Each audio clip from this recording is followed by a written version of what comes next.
Sometime after midnight in July of 1986, Stephanie Brown took some friends home who lived in an unfamiliar part of town.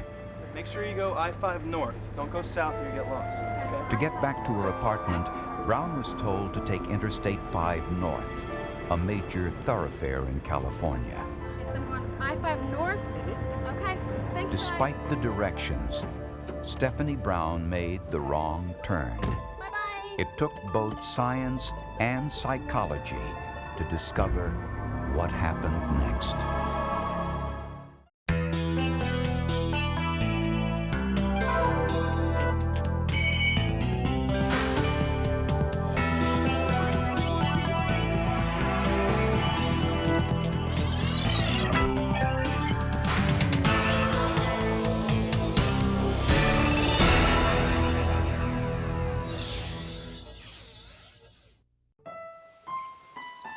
A fisherman walking down this trail in a remote mountain area outside of Sacramento, California, discovered the semi-nude body of a young woman lying face down in a flooded irrigation ditch. Around her neck, a band of purple discoloration, the sign of ligature strangulation. It was a very isolated, desolate area next to a cornfield. And there were no houses or lights or civilization anywhere around. It was a very lonely spot to have been driven to, and certainly she was conscious during the drive.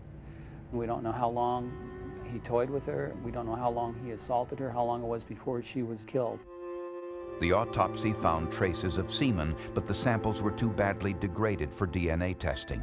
The victim was identified as 19-year-old Stephanie Brown, who worked as a teller in a Sacramento bank. Stephanie was a very sensitive, loving, caring daughter who wouldn't hurt anybody.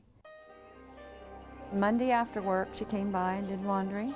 She called a couple of friends on the phone, and then when she was through, she came over and gave us a kiss goodbye.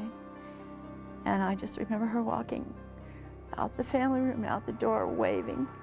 You know, her hair in a ponytail, waving, "Bye, Mom, I love you." When police learned that Stephanie's hair was long and in a ponytail the day before she died, they realized that her killer had cut it. Ray Biondi headed Sacramento's homicide unit. First thought came to my mind is we're dealing with somebody with a very perverse fetish, cutting hair. And I had never seen this before in hundreds of other murder investigations. Did this person cut the hair and take it away as a trophy or a souvenir? We didn't really know. Brown's car was found 20 miles away on Interstate 5 and was headed in the opposite direction from her apartment. The car was full of gas and operational. Brown was probably lost and may have stopped to ask someone for directions. Just 1 month later, there was another incident along Interstate 5. 26-year-old Charmaine Sabra and her mother had been out to dinner and were heading home when their car broke down along a deserted stretch of Interstate 5. A man in a dark sports car stopped and offered help. Ladies having trouble with your car? Yes. Yeah, I heard a noise, so I pulled over. Now the car won't start. I'll be happy to give you a ride, but I can only take one. This is only a two-seater.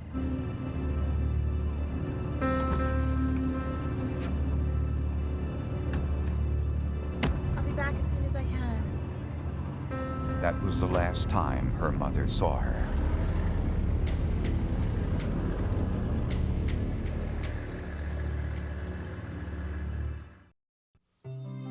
In the foothills of the Sierra Nevada mountains outside of Sacramento, California, a hunter discovered the badly decomposed remains of a white female.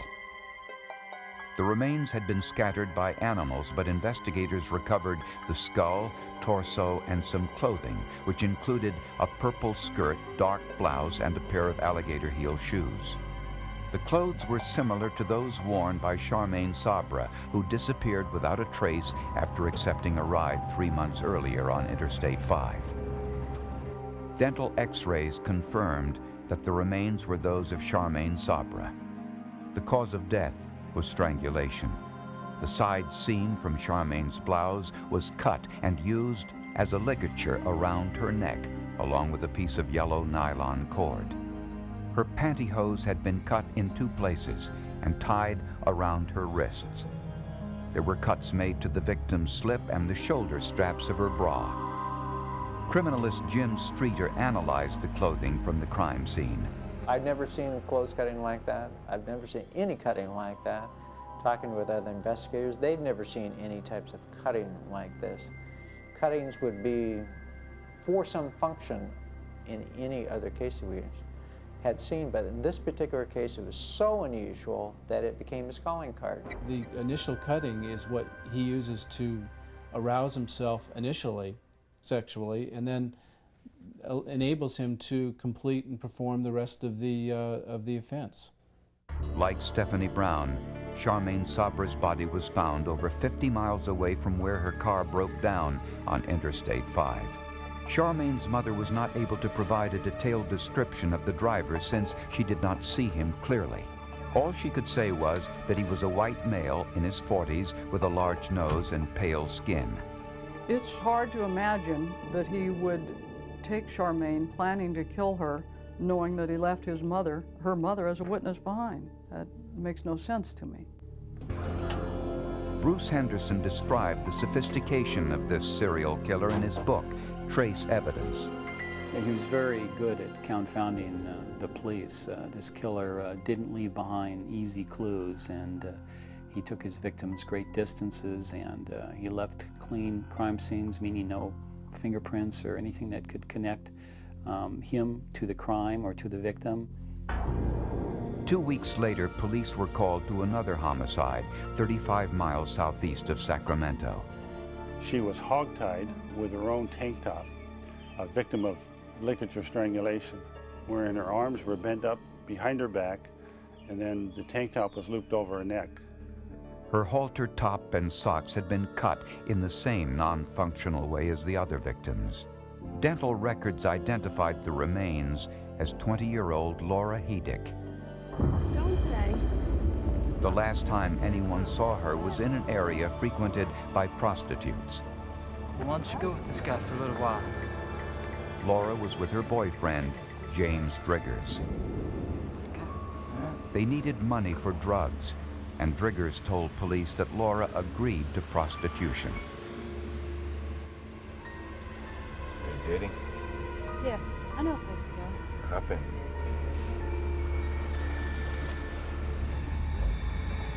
Laura left with a customer in a white car.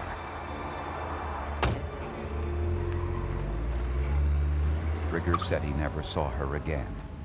But Driggers took a lie detector test and failed. Is it the boyfriend or is it not the boyfriend? The first people you must eliminate are those all around the victim. Police were convinced that the murders were all related. But if Driggers had a hand in his girlfriend's murder, what was his connection to the other victims?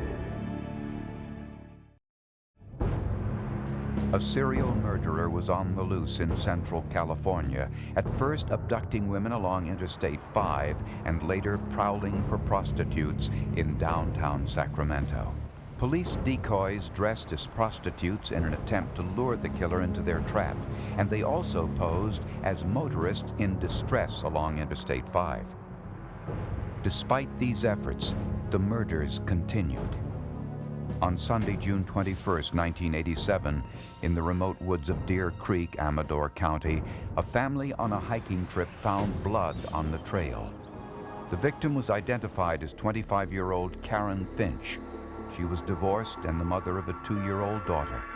Her car was found near Interstate 5, fully operational.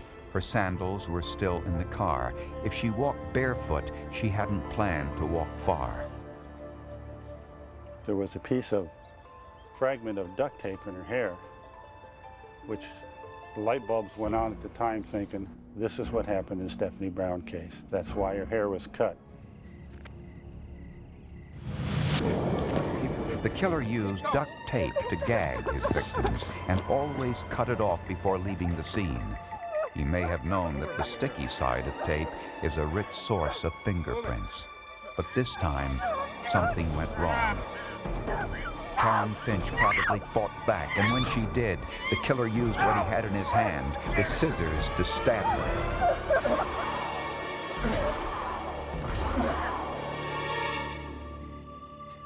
The killer left the scene without removing all of the tape. Unfortunately, there were no fingerprints on the piece of tape he left behind. The bodies were found some distance from where he would have been able to park his vehicle. Some of these distances were too far that he would have carried them, so we're certain that they were made to walk. They may have had their hands bound at that time. A few weeks later, police had yet another victim. The nude, decomposed body of 17-year-old Darcy Frackenpole was found in a deserted area off Highway 50 near Lake Tahoe. The cause of death was strangulation. Her blouse was tied around her neck with a wood garrote. 2 pieces of rope were found near her clothing. The rope was made of nylon, and after checking with several rope suppliers, police discovered that it was the type of rope used in parachute cords. Cutting the victim's clothing was important to the killer for some reason. So important that he did this in all of his murders. So important, he would carry a pair of scissors to every crime to carry out the ritual. I cried for all the victims. It was just so emotional. After a year and a half of working on all this physical evidence, trying to link everyone together and trying to find the person that did this so that it wouldn't happen again, can just be overwhelming at times. The killer was experienced. He knew exactly what he was doing, and he perfected his technique with every case. The only lead police had in their search for the serial killer was the way in which he carried out the murders. His signature characteristics included the rope and the clothes cutting. A few months later, an unrelated incident caught homicide's attention. Deborah Guffey was a street prostitute in downtown Sacramento who told police an interesting story. Hey, you working tonight? Been here waiting for you. Why don't you get in? We'll go for a ride.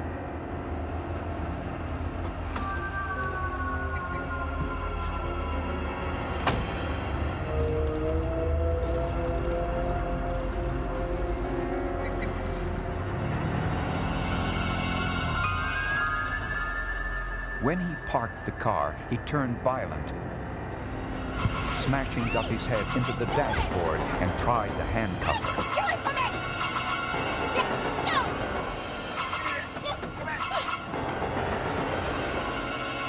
Guffey managed to escape.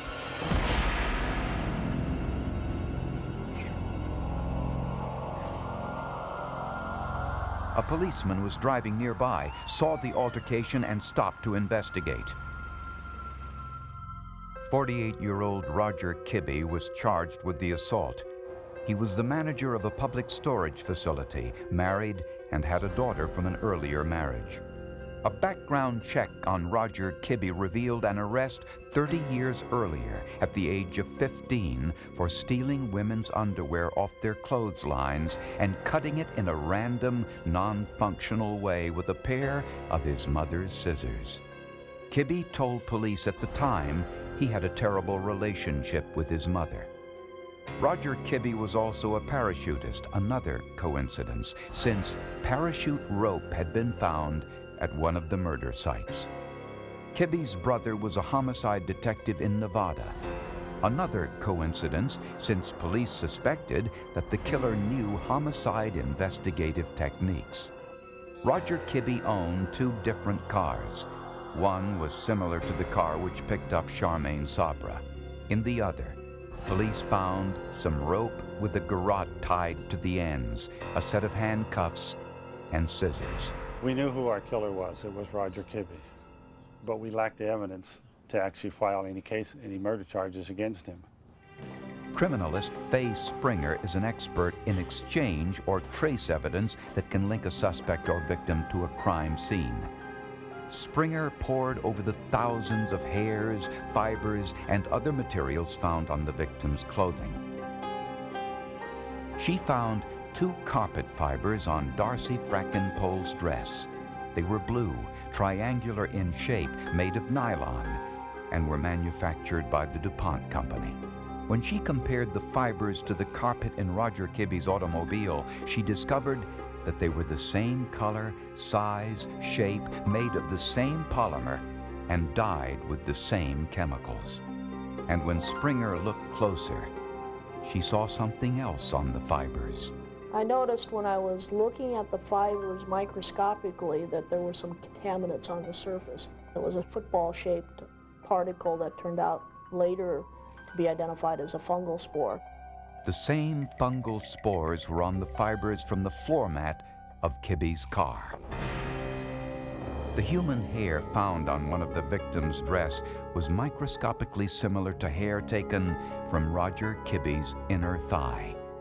When Springer turned her attention to the pantyhose used to tie Charmaine Sabra's wrists, she noticed something which had previously been overlooked. The benefit of being a woman criminalist and working sexual assault type homicides is that we know that when the pantyhose come off, they come off inside out. Men just wouldn't know that unless they actually had pantyhose on. With the pantyhose turned the proper way, Springer discovered several small fibers on the back of the leg area. When Springer compared those fibers to the fibers on the seat of one of Roger Kibbe's automobiles, they were microscopically similar. Finally, Springer analyzed the pieces of rope found in Kibbe's car and in his storage shed. At first glance, it appeared to be identical to the rope found near Darcy Frackenpole's body. Both were made of white nylon, with 6 fibers running through the cord and 32 threads per cord. But Faye Springer noticed something peculiar when she looked at the rope under the microscope. I noticed that there was red paint on the cordage and some black particles. Later, Kay Malsby said that she had some cordage from an assault case that Kibbe was involved in. She brought that out, I looked at it, I noticed the same particles were on that cordage. This was a very strong link to Roger Kibbe and Darcy Frackenpole. But the size of the paint particles was tiny, about 6 microns, which is 6 millionths of a meter. With the scanning electron microscope, scientists performed an elemental analysis of the inorganic compounds of the paint. They found 10 different elements in the paint mixture, common in the chemical formulation of red acrylic paint, but they found 2 additional elements in the paint which were not: sodium and chlorine. These were contaminants in the air when the paint was sprayed near the rope. All 3 pieces of rope had the same red paint and the same contaminants. The rope found near Darcy Frackenpole's body, the rope found in Roger Kibbe's car and in Kibbe's storage shed, all were in the same area when someone was using a can of red acrylic spray paint. The cordage was basically the coup de grace of the People's case. It was extremely unique. Commonality was the red paint stains on each one of these cords at those 3 scenes, which meant Roger Kibbe was at the scenes. I said, he's boxed in, ladies and gentlemen, we're going to bury him, he's guilty. Roger Kibbe was charged with the murder of Darcy Frackenpole. On March 18, 1991, he was found guilty of murder in the 1st degree and was sentenced to 25 years to life. Kibbe still faces the possibility of murder charges in the other deaths. Roger is in prison for only 1 murder. There has to be another trial. These other families need to see some kind of reconciliation in court. The police and prosecution were unaware that Kibbe confessed to his wife shortly after his arrest. And I didn't know that he had murdered anybody until that night the police arranged for me to get in the back seat of a cruiser with him. And he told me that he had killed 5 people. Well, 4. I cried. He cried. I asked him why. But when you're sobbing, I mean, we were sobbing. He said he didn't know.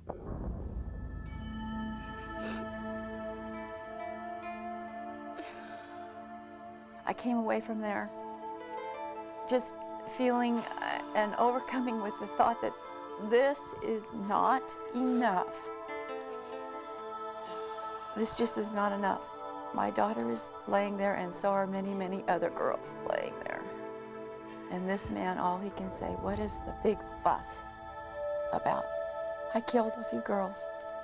The horror that Darcy and the fear that Darcy Frankenpool must have felt before going. Stephanie Brown. How frightened she must have been. I'm so sorry.